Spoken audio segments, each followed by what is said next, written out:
그 정치인으로 여기저기 다니실 때랑 지금 은구의 대표로 다니실 때랑 가장 큰 차이점이 있다면 뭐가 있을까요? 제가 정치를 했었어요?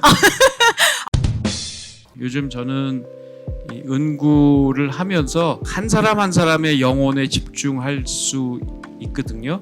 그 한 사람의 영혼을 밝은 곳으로 인도할 수 있는 역할을 하는 게 훨씬 더 행복하고 즐겁습니다. 우리가 주고받는 이 이야기 가운데 여러분이 정보도 얻으셨으면 좋겠고 위로도 얻으셨으면 좋겠고, 아, 이게 내가 혼자가 아니구나, 도움을 요청하면 도움을 받을 수 있는 곳이 있구나라는 확신도 얻으셨으면 좋겠다라는 마음을 좀 전하면서 이야기를 좀 나눠보려고 합니다. 그냥 이런 자리에 올 때마다 제가 꼭 전달해드리고 싶은 거는, 우리가 마약 중독자 하면 정말 되게 이상한 사람들이고 막 조폭이고 이럴 것 같지만, 제가 방금 2시간 전까지 만나다 온 사람들은 다 여기 계신 여러분들 같은 분들이고, 정말 너무너무 예쁘고 잘생긴 분들을 만나다가 또 여기로 온 거거든요. 그래서 우리가 다른 사람이 아니라는 것들을 조금 서로 알리는 시간이라고 생각을 하고요. 그 점에 있어서 제가 오늘 할 수 있는 걸 좀 최선을 다해보겠습니다. 대표님은 이제 아들을 보면서 내가 예전에 생각했던 그 약물 중독에 대한 생각, 실상, 이 바뀐 것이 있으세요?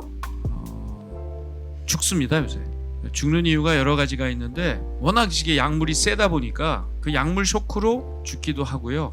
이게 마약을 계속 하다 보면 장기가 파손이 되고 뭐 뇌도 파손되고, 또 하나 굉장히 죽음의 큰 원인 중에 하나가 스스로 목숨을 끊는 것 같아요. 계속 이제 끊으려다가 안 되고 끊으려다가 안 되고 좌절하고, 그래서 죽음의 길로 가는데, 저희 아들도 응급실에 실려갔어요. 과다 복용으로. 그때 죽어도 전혀 이상하지 않는 그런 상황이었는데, 거의 죽음 앞에서 살아나니까 그때 느낀 거죠. 아, 이거 죽겠구나. 아이도 느꼈고 부모인 저희도 느꼈고, 우리 아들이 죽겠구나. 그 해외 공익 광고 중에 되게 인상 깊었던 게, 주사기를 하는 파파 할머니 사진을 딱 찍어 놓고요. 밑에 문구가 뭐냐면, 세상에 이런 마약 중독자는 없습니다. 맨 밑에 작은 글씨로 다 죽었습니다.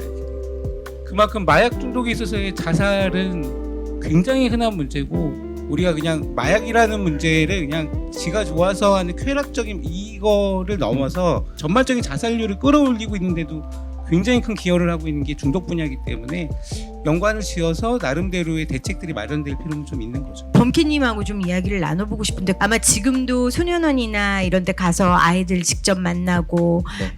강의한다고 들었어요. 네. 과거의 지난 이야기들을 하면 네. 아무래도 그게 아이들의 마음을 좀 열고 희망을 그렇죠. 줄 수 있기 때문이 네, 그런 게 아닌가라는 생각이 좀 드네요. 맞습니다. 그냥 진심으로 제가 할 수 있는 일을 좀 고민했어요. 근데 같은 아픔을 공유하고, 그리고 가장 중요한 것은 회복자가 있다는 그 롤모델을 보여주는 게 정말 중요하더라고요. 그래서 아무도, 자기 주변에서는 그 누구도 회복한 사람을 본 적이 없어요.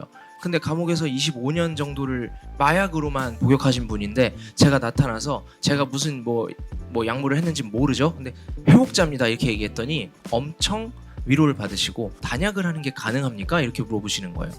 그러더니 그 이후로 좀 아무튼 변화를 하기 위해서 노력을 많이 하시는 것을 이제 목격을 했거든요.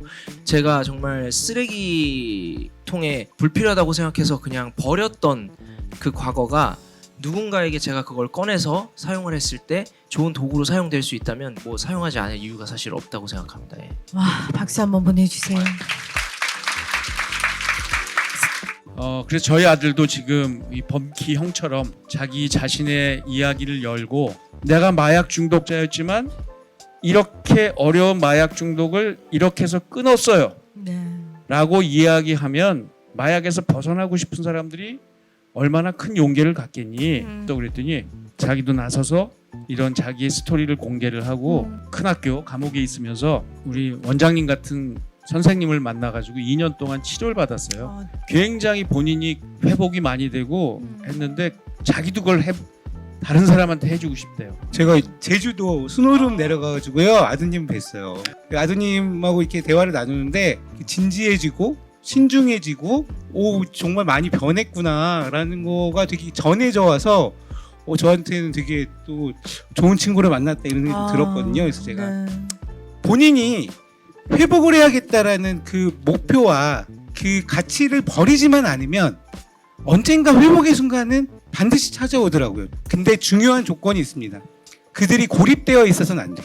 그 아드님 곁에도 아버님과 가족들이 있었고 범키님 곁에도 가족이 있었고 우리가 그들 곁에서 같이 걸어가 주기만 한다면 저는 스스로가 길을 분명히 찾아 나갈 수 있다고 믿거든요. 그렇게 봤었고. 예. 제가 보니까 네버 기브업, 끝까지 포기하지 않는 누구의 사랑이 그걸 버팀목으로 지켜주고 그 사랑이 채워지거든요. 거기서 끝나면 안 되고요. 그 채워진 게 넘쳐서 남을 도와줄 때 그때 진짜 만족을 느끼는 것 같아요. 그러면 그때부터 진정한 치유가 되지 않나 그런 생각을 합니다. 네, 박수 한번 보내주시겠어요?